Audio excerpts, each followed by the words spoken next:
தந்தை மகன் விரோதம்.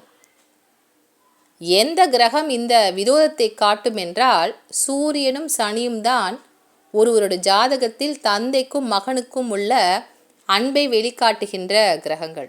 சூரியன் அப்பா, சனி பையன். சூரியனும் சனியும் சேர்ந்து ஒரே ராசி கட்டத்தில் இருந்தாலும் தந்தை மகனுக்குள் பிரச்சனைகள் வரும். சூரியன் நின்ற இடத்திலிருந்து 6-8 சனி நின்றாலும் தந்தை மகனுக்குள் விரோதம் ஏற்படும். பையனோட அன்பாக இருக்கணும்னு அப்பா முயற்சி பண்ணாலும் நடக்காது. பையன் அப்பா என்ன சொன்னாலும் அதை கேட்டு அதுபடியே நடக்கணும் வாழ்நாளில். அப்போ தான் அப்பாவோட அன்பை நம்ம சம்பாதிக்க முடியும்னு நினச்சாலும் நடக்காது. இப்படி இருவருமே இரு துருவங்களாக இந்த வாழ்நாளை இந்த ஜென்மம் முழுவதுமே தொடர்கின்ற ஒரு கஷ்டமான சூழ்நிலை தான் சனியும் சூரியனும் சேர்ந்து ஒரு ஜாதகத்தில் இருப்பது.